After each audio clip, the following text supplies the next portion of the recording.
ಇಲ್ಲ, ಈಗ ನೋಡಿದೆ ನಾನು.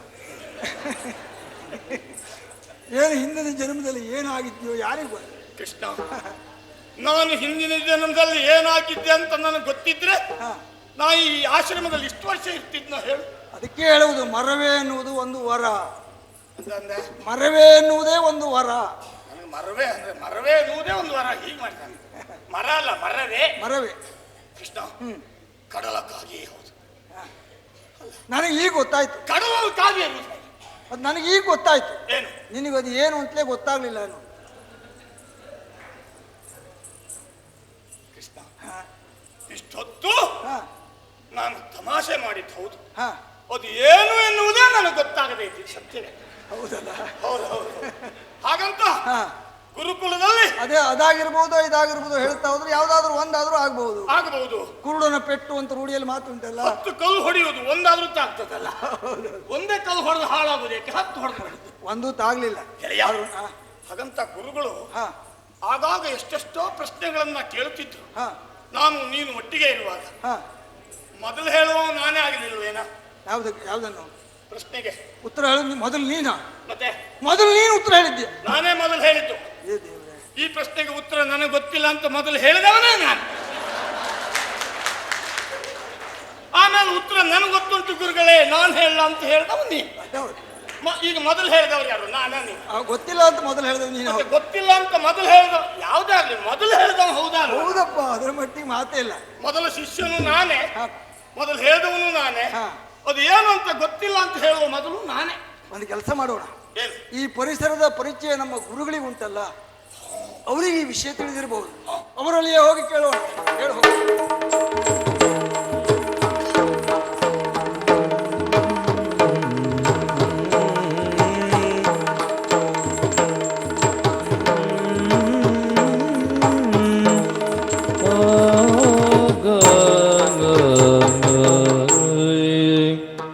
ಪ್ರಖರಜಾನದ ದೀಪ್ತಿ ಸೂಸುವ ಮುಖಕ್ಕೆ ಚಿಂತಾ ಜವನಿಕೆಯದೇನೋ, ಚಿಂತಾ ಜವನಿಕೆಯದೇನೋ ಕುಟಿಲನೆ ಪೇಳನಲು ಗುರುಗಳ ಮಕುಟ ನೋಡಿದ. ಗುರುವರ್ಯ ನಮೋ ನಮಃ. ಶುಭವಾಗಲಿ. ಉದ್ದಮನ ಉದ್ದಂಡ ನಮಸ್ಕಾರಗಳು. ಒಳ್ಳೆಯದಾಗಿ. ಗುರುದೇವ, ಇದೇನು ವಿಚಿತ್ರ ಇದೆ. ಪ್ರಖರವಾದಂತಹ ಜ್ಞಾನದ ಪ್ರಭೆಯಿಂದ ಪ್ರಕಾಶಮಾನವಾಗಿ ಕಂಗೊಳಿಸುವವರು ತಾವು. ಆದರೆ ಈ ಹೊತ್ತು ನಿಮ್ಮ ಮುಖವನ್ನು ಅವಲೋಕಿಸುವಾಗ ರಾಹು ಸೋಂಕಿದ ಚಂದ್ರನ ಹಾಗೆ, ಆಷಾಢದ ಆಕಾಶದ ಹಾಗೆ ಚಿಂತಾಕ್ರಾಂತರಾಗಿದ್ದೀರಿ. ಹೃದ್ಗತವಾದಂತಹ ಭಾವನೆಯನ್ನು ಮುಖಾವಲೋಕನ ಮಾತ್ರದಿಂದ ತಿಳಿಯುವುದಕ್ಕೆ ಸಾಧ್ಯವಂತೆ. ಹಾಗಾಗಿ ನಿಮ್ಮಲ್ಲಿ ಕೇಳ್ತೇನೆ, ನಿಮ್ಮ ಚಿಂತೆಗೆ ಕಾರಣ ಏನು ಅಂತ ನನ್ನಲ್ಲಿ ಹೇಳಬಾರದೆ ಗುರುದೇವ? ಸಾರಸಾಕ್ಷ ನೀನೋಡು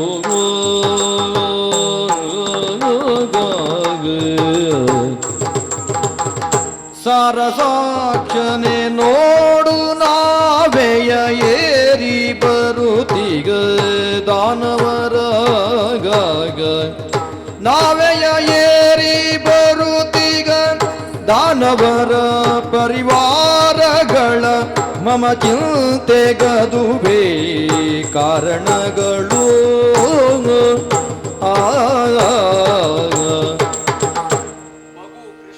ಗುರುವರ್ಯ, ನನ್ನ ಕರಕಮಲ ಸಂಜಾತ ನೀನು. ನನ್ನ ಮುಖದಲ್ಲಿ ಚಿಂತಾ ಜವನಿಕೆಯನ್ನು ಗುರ್ತಿಸಿ ಗುರುಗಳೇ ನಿಮ್ಮ ಚಿಂತೆಗೆ ಕಾರಣ ಏನು ಎನ್ನುವುದಾಗಿ ಪರಿಪರಿಯಾಗಿ ವಿನಂತಿಸ್ತಾ ಇದ್ದೀಯ, ಕೇಳ್ತಾ ಇದ್ದೀಯ. ಮಗು, ಗುರುದೇವ ಹೇಳ್ತೇನೆ ಮಗು. ಅದೋ ಆ ಕಡೆಯಲ್ಲಿ ನೋಡು, ಬೃಹದಾಕಾರದ ನೌಕೆಯೊಂದನ್ನ ಕಾಣುತ್ತಿರುವೆಯಷ್ಟೇ. ಹೌದು. ಅದು ಕೇವಲ ನೌಕೆಯೊಂದೇ ಅಲ್ಲ ಮಗು. ಅದರಲ್ಲಿ ದಾನವರೇ ನೆಲೆಸಿದ್ದಾರೆ, ದಾನವರೇ ನೆಲೆ ನಿಂತಿದ್ದಾರೆ. ಆ ನೌಕೆಯೇ ನನ್ನ ಚಿಂತೆಗೆ ಮೂಲ ಕಾರಣ ಮಗು. ನೌಕೆ ಚಿಂತೆಗೆ ಕಾರಣ ಅಂದ್ರೆ ದಾನವರೇ ನಿಮ್ಮ ಚಿಂತೆಗೆ ಕಾರಣ. ಅದು ಏನು ಅಂತ ಕೇಳಬಹುದೇ ಗುರುದೇವ? ಹೋದವಾತ್ಸರವೆನ್ನ ಸುತನನು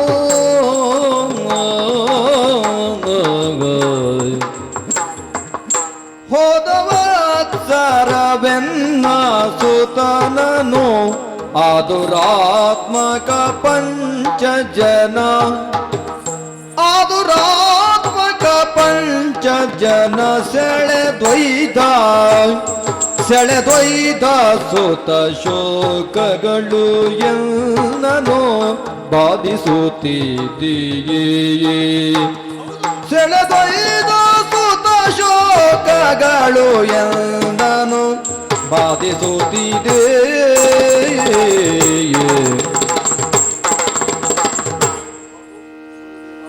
ಚಿಂತೆಗೆ ಕಾರಣ ಕಳೆದ ವರ್ಷ ಹಾ ಹೆಂಡತಿ ಹಾಗೂ ಮಗನಾದಂತ ಪುನರ್ದತ್ತನೊಡನೆ ಪ್ರವಾಸ ಕ್ಷೇತ್ರಕ್ಕೆಂದು ಹೋಗಿದ್ದೆ. ಹೀಗೆ ಸಂಚರಿಸುತ್ತಿರುವಂತಹ ಸಂದರ್ಭ ಹಾ ಬೃಹದಾಕಾರದ ನೌಕೆಯೊಂದು ತೇಲುತ್ತಾ ಬಂತು. ಕೇವಲ ನೌಕೆಯಲ್ಲ, ದಾನವರೇ ನೆಲೆ ನಿಂತಿದ್ದಾರೆ ಅದರಲ್ಲಿ ಯಾರೋ ಒಬ್ಬಾತ ಪ್ರಹ್ಲಾದನ ತಮ್ಮನಾದಂತ ಸಂಹ್ಲಾದನ ಮಗನಂತೆ ಹಾ ಪಂಚಜನ ಎಂಬವನಂತೆ ಹಾ ನೇರವಾಗಿ ಹಾರಿ ಬಂದು ನನ್ನ ಮಗನಾದಂತ ಪುನರ್ದತ್ತನನ್ನ ಎತ್ತಿಕೊಂಡು ಹೋದ. ಏನು ಮಾಡೋಣ ಹೇಳು? ಎಷ್ಟು ಕೂಗಿಕೊಂಡು ನಮ್ಮ ನೋವಿನ ಕೂಗು ಅವನ ಕರುಳನ್ನ ಕರಗಿಸಲಿಲ್ಲ. ಮಗು ಪುತ್ರ ಶೋಕ ನಿರಂತರ ಅಲ್ಲವೇ? ಕುಲವನ್ನ ಬೆಳಗುವುದಕ್ಕಾಗಿ ಇದ್ದೊಬ್ಬ ಮಗನನ್ನು ದಾನವ ಎತ್ತಿಕೊಂಡು ಹೋದನಲ್ಲ ಎನ್ನುವಂತ ಚಿಂತೆ ನನ್ನನ್ನು ಬಾಧಿಸ್ತಾ ಇದ್ದೆ ಮಗನೇ.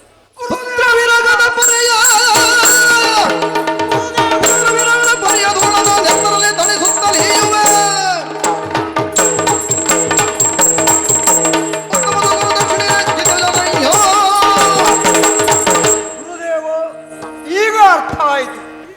ಅದನ್ನೇ ಕೇಳುವುದಕ್ಕಾಗಿ ನಾವು ಇಲ್ಲಿಯವರೆಗೆ ಆಗಮಿಸಿದವರು. ಕೇಳದೇ ಇದ್ರು ನಿಮ್ಮ ದುಃಖಕ್ಕೆ ಕಾರಣ ಆತ ಎನ್ನುವುದನ್ನು ತಿಳಿಸುವಾಗ ಅದು ಏನು ಅನ್ನುವುದು ನಮಗೆ ಅರ್ಥ ಆಯಿತು. ಇಲ್ಲಿಯವರೆಗೆ ನಿಮ್ಮ ಶಿಷ್ಯನಾಗಿ ವಿದ್ಯಾರ್ಥಿನಿ ಮಾಡಿದ್ದೇನೆ. ವಿದ್ಯಾರ್ಥಿನಿ ಮಾಡಿದ ನಾನು ಶ್ರದ್ಧಾ ಭಕ್ತಿಯಿಂದ ಗುರುದಕ್ಷಿಣೆಯನ್ನು ಸಲ್ಲಿಸಲೇಬೇಕು. ಇದೇ ಒಂದು ಸದವಕಾಶ ಅಂತ ಭಾವಿಸ್ತಾ ಇದ್ದೇನೆ. ನಿಮ್ಮ ಪುತ್ರ ವಿರಹದ ದಳ್ಳುರಿಯನ್ನು ಆ ಪಂಚಜನ ಎನ್ನುವಂತ ರಕ್ಕಸರನ್ನು ಕೊಂದು ಆತನ ಕೆನ್ನೆತ್ತರದಿಂದಲೇ ಉಪಶಮನ ಮಾಡುವುದು ಮಾತ್ರ ಅಲ್ಲ, ನೀವು ಕಳೆದುಕೊಂಡಂತ ನಿಮ್ಮ ಮಗ ಪುನರ್ದತ್ತನನ್ನು ಇಲ್ಲಿಯವರೆಗೆ ಕರೆತಂದು ಗುರುದಕ್ಷಿಣೆಯಾಗಿ ಒಪ್ಪಿಸುತ್ತೇನೆ. ಅಪ್ಪಣೆ ಇಟ್ಟು ಆಶೀರ್ವಾದ ಮಾಡಿ ಕಳುಹಿಕೊಡಬೇಕು. ಆಶ್ಚರ್ಯ, ಪರಮಾಶ್ಚರ್ಯ. ನನ್ನ ಯಾವೊಬ್ಬ ಶಿಷ್ಯನು ಈ ರೀತಿಯಾಗಿ ಆತ್ಮವಿಶ್ವಾಸದ ನುಡಿಗಳ ಮೂಲಕವಾಗಿ ನನಗೆ ಧೈರ್ಯ ತುಂಬಿದವರೇ ಇಲ್ಲ. ಪಂಚಜನನನ್ನ ಕೊಲ್ಲುವುದಿರಲಿ, ಅವನ ಹೆಸರನ್ನ ಕೇಳಿದ್ರೆ ಕೆಲವರು ಉಸಿರು ನಿಲ್ತದೆ. ಹೀಗಿರುವಾಗ ಪಂಚಜನನನ್ನ ಕೊಂದು ಮಗನನ್ನು ತೊಂದೊಪ್ಪಿಸಿ. ಹೌದು, ಅರ್ಥ ಆಯಿತು ನನ್ನ ಜ್ಞಾನ ಚಕ್ಷುವಿಗೆ. ಸಾಮಾನ್ಯನಲ್ಲ, ಚರಾಚರ ಪ್ರಪಂಚವನ್ನ ಸೃಷ್ಟಿಸಿ ಪಾಲಿಸಿ ಕಲ್ಪಾಂತದಲ್ಲಿ ಸಾವಿನ ಸೆರಗ ಹಾಸುವ ಮಹಾಮಹಿಮ ಪುರುಷೋತ್ತಮನೇ ನೀವು. ಸರಿ ಮಗು, ಶುಭವಾಗಲಿ. ಜಯಪ್ರದ ನಮೋ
ಪಂಚಜನ ನಾನೇ ಸರಿ ಆ. ಹಿರಣ್ಯಕಶಿಪುವಿನ ಮಗನಾಗಿರುವಂತ ಪ್ರಹ್ಲಾದನ ತಮ್ಮನಾಗಿರುವಂತಹ ಸೌಲಾದನ ಸುಕುಮಾರನಾಗಿರುವಂತಹ ನಾನು ಈ ನೆಲೆಯನ್ನೇ ಆಯ್ದುಕೊಂಡಿದ್ದೇನೆ.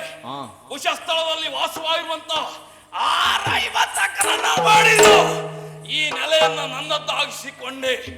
ನಮ್ಮವರೇ ಆಗಿರುವಂತಹ ಅನೇಕ ದಾನವ ವೀರನ್ನೆಲ್ಲ ಒಗ್ಗೂಡಿಸಿ ನಮ್ಮದ್ದಾಗಿರುವಂತಹ ರಾಜ್ಯವನ್ನ ಕಟ್ಟಬೇಕು ಎನ್ನುವಂತ ಉತ್ಕಟ ಇಚ್ಛೆಯನ್ನ ಹೊಂದಿದವ ನಾನು. ಕೇವಲ ನಮ್ಮನ್ನು ಒಗ್ಗೂಡಿಸಿದ್ರೆ ಸಾಕಾಗ್ಲಿಕ್ಕಿಲ್ಲ, ನಮಗೊಂದು ನೆಲೆ ಬೇಕು, ಜೊತೆಯಲ್ಲಿ ಜೀವನಕ್ಕೊಂದು ಆಧಾರ ಬೇಕು. ಆ ನೆಲೆಯಲ್ಲಿ ಯೋಚಿಸಿ ಕಡಲ ಮಧ್ಯದಲ್ಲಿರುವಂತಹ ಈ ಸ್ಥಳವನ್ನ ಆಯ್ಕೆ ಮಾಡಿಕೊಂಡೆ. ಕಡಲಲ್ಲಿ ಬರುವಂತಹ ನೌಕೆಗಳನ್ನ ಹಿಡಿದು ಮಾನವರನ್ನ ಬಡಿದು ತಿನ್ನುವುದು, ಅಲ್ಲಿರುವಂತಹ ವಸ್ತುಗಳನ್ನೆಲ್ಲ ಅಪಹರಿಸುವುದು, ಇದು ನಮ್ಮ ನಿತ್ಯದ ಕರ್ತವ್ಯ. ಅದೇ ಪ್ರಕಾರವಾಗಿ ಮಾಡಿ ಮುಂದುವರಿಸುತ್ತಿರುವಂತಹ ಸಂದರ್ಭದಲ್ಲಿ ಏನದು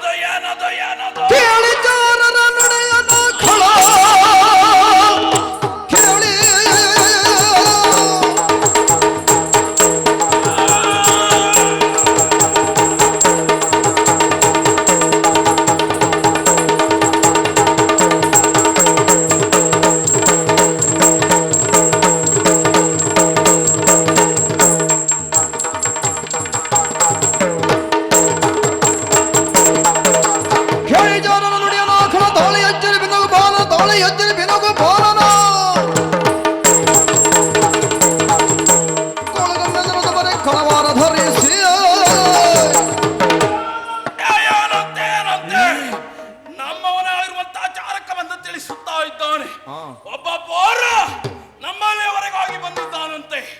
ಯಾಕೆ ಏನು ಎನ್ನುವುದಾಗಿ ಕೇಳಿದ್ರೆ ನಿಮ್ಮ ಒಡೆಯ ಪಂಚಜನರನ್ನವರು ಹೇಳು ಎನ್ನುವಂತ ಮಾತನ್ನು ಆಡಿದ್ದಾನಂತೆ. ನಾವೇ ಕಡಲ ತೀರಕ್ಕೆ ಹೋಗಿದ್ದು ಬಿಟ್ರೆ ನಮ್ಮಲ್ಲಿಯವರೆಗೆ ಯಾರಾದ್ರೂ ಬಂದದ್ದುಂಟಾ? ಇಲ್ಲವೇ ಇಲ್ಲ. ಹೀಗಿರುವಾಗ ಒಬ್ಬ ಹುಡುಗ ಬಂದಿದ್ದಾನೆ ಅಂತ ಆದ್ರೆ ಯಾಕೆ ಬಂದಿದ್ದಾನೆ, ಯಾರೇ ವಿಶೇಷ ಹಾಗೆ ಅವನನ್ನೇ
ಏನು ಆಶ್ಚರ್ಯ. ಅಲ್ಲ, ನಮಗೂ ಆಶ್ಚರ್ಯ.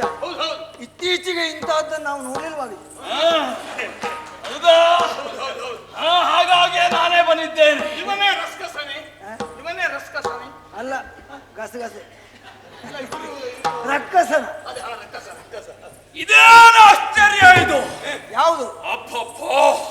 ಅಪ್ಪಪ್ಪ ಸರಿಯಾಗಿ ನೋಡಿದ್ರೆ ಹುಟ್ಟಿ 3 ಶನಿವಾರ ಕಳೆಯಲಿಲ್ಲ. ಇಷ್ಟು ಉದ್ದದ ಹುಡುಗ ಈ ಕಡೆಯಲ್ಲಿ ನನಗೆ ಹೇಳಿ, ನಿನಗಲ್ಲ.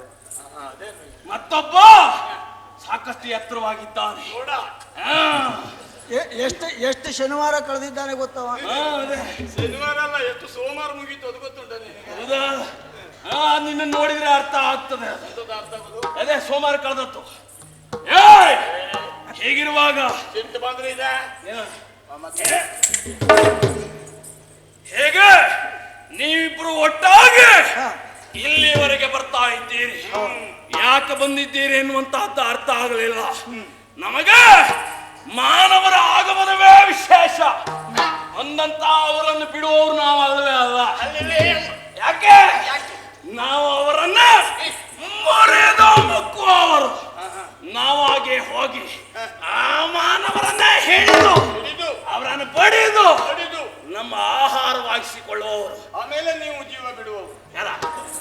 ಜೀವ ಬಿಡುವ ನೀನು ಅಲ್ವಾ ಹಿಡಿದು ಬಡಿದು ನಿಮಗೆ ಕರುಣೆ ಬಂದ್ರೆ ಅವ್ರ ಜೀವ ನೀವು ಬಿಡುವುದು ಅಂತ ನಾನು ಹೇಳಿದ ಹಾಗೆ. ಬಿಡುವುದೇ ಇಲ್ಲ ಅಂದ್ರೆ ಅಕ್ಕಸರಿ ಕರುಣೆ ಇಲ್ಲ. ಕರುಣೆ ಇಲ್ಲ. ಹೇಗಿರುವಾಗ ಕರುಣೆ ಎಂಬ ಕರುಣೆ ಇಲ್ಲವೇ? ಯಾರಿಗೆ ಕರುಣೆ ಎಂಬ ಕರುಳು ನೀನು ಕರುಳು ಹೊರಗಾಗ್ತೇನೆ ಈಗ.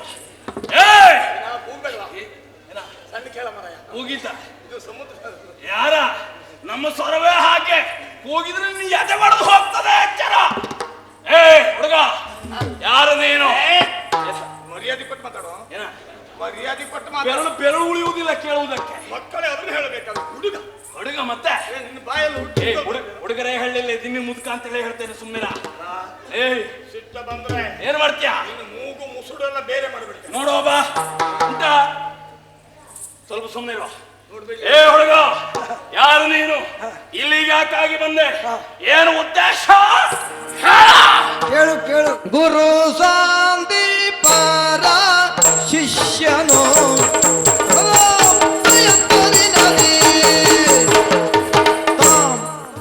ದಿನತೈ ದಿನದಿ ದಿನತೈ ತೈತದಿ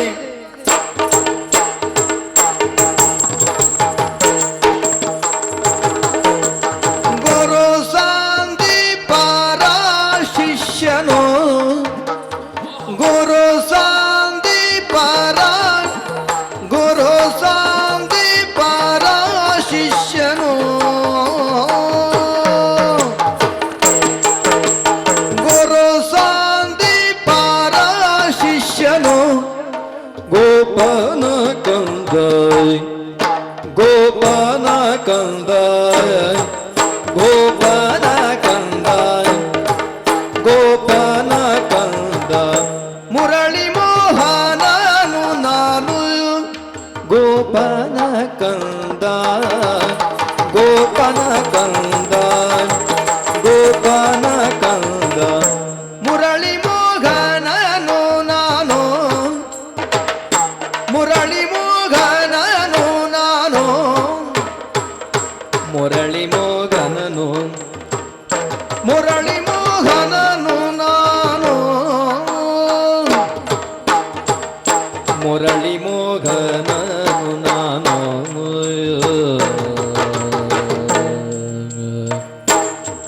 ಗೋಪಾಲ ಕಂದ ಮುರಳಿ ಮೋಹನನು ನಾನು ಮುರಳಿ ಮೋಹನನು ಮುರಳಿ ಮೋಹನನು ಮುರಳಿ ಮೋಹನನು ನಾನು ಗೋಪನ ಕಂದ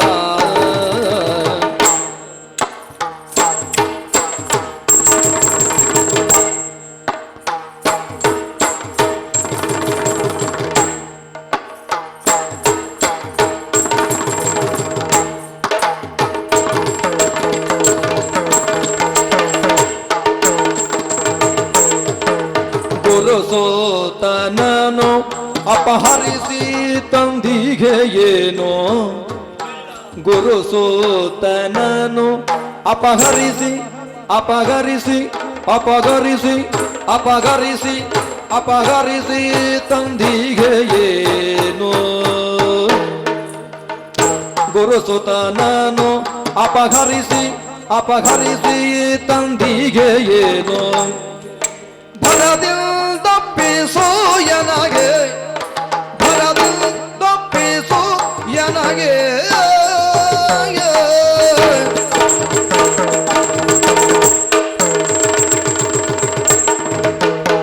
ಗುರು ಸಂದೀಪರ ಶಿಷ್ಯನು ಗೋಪಾಲ ಕಂದ ಮುರಳಿ ಮೋಹನನು ನಾನು ಅಯ್ಯೋ ಏನು? ನಾನು ಯಾರು? ಯಾರು ನೀನು? ಎಲ್ಲಿಂದ ಬಂದೆ? ಯಾಕೆ ಬಂದೆ? ಕೇಳದೇ ಇದ್ರು ನಾನು ಹೇಳಲೇಬೇಕು. ಪಾರಿವ್ರಾಜಕತ್ವವನ್ನೇ ತನ್ನ ಜೀವನ ವೃತ್ತಿಯಾಗಿ ಅಂಗೀಕರಿಸಿರುವಂತಹ ನಮ್ಮ ಗುರುಗಳು ಸಂದೀಪ ಮಹರ್ಷಿಗಳು. ಅವರ ಶಿಷ್ಯರಲ್ಲಿ ನಾನು ಒಬ್ಬ.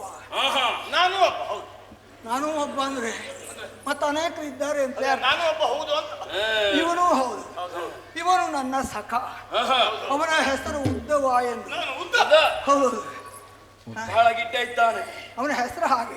ಅಲ್ಲ ನಿನಗೆ ಹೋಲಿಸಿದ್ರೆ ಎಲ್ಲವೂ ಗಿಡ್ಡವಾಗೇ ಕಾಣುವುದು. ಮತ್ತೆ ನಮ್ಮ ಅಳತಲ್ಲಿ ನಾವು ಉದ್ದವರೇ. ಮತ್ತೆ ಉದ್ದ ಇದ್ದವರಿಗೆಲ್ಲ ಉದ್ದವ ಅಂತ ಉತ್ತರ ಹೇಳೋದಕ್ಕಾಗುದಿಲ್ಲ. ಉದ್ದ ಇದ್ದವರಿಗೆಲ್ಲ ಉದ್ದವ ಅಂತ ಕರೆಯುವುದು. ನೀನು ಉದ್ದ ಇದ್ದೀಯಾ, ನಿನ್ನ ಹೆಸರು ಉದ್ದವ ಅಂತಲ್ಲ. ಉದ್ದವನು ಅಲ್ಲ ದೊಡ್ಡವನು ಅಲ್ಲ. ಅದು ಕೇವಲ ಕರೆಯುವುದಕ್ಕಿಟ್ಟ ಹೆಸರು. ಹೆಸರಷ್ಟೇ.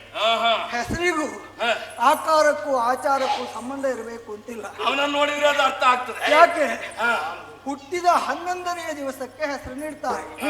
ಆವಾಗ ಆಕಾರವೂ ಸ್ಪಷ್ಟ ಇಲ್ಲ, ಆಚಾರ ಅಂತೂ ಗೊತ್ತೇ ಇಲ್ಲ, ಗೊತ್ತಿರೋದಿಲ್ಲ. ಆಮೇಲೆ ಅದೆಲ್ಲ ರೂಪುಗೊಳ್ಳುವುದು. ಆದ್ದರಿಂದ ಹೆಸರಿಗೂ ಅದಕ್ಕೂ ತುಲನೆ ಮಾಡಕೂಡದು. ಏನೇ ಆದ್ರೂ ನನ್ನ ಹೆಸರು ಗೋಪರ ಕಂದ.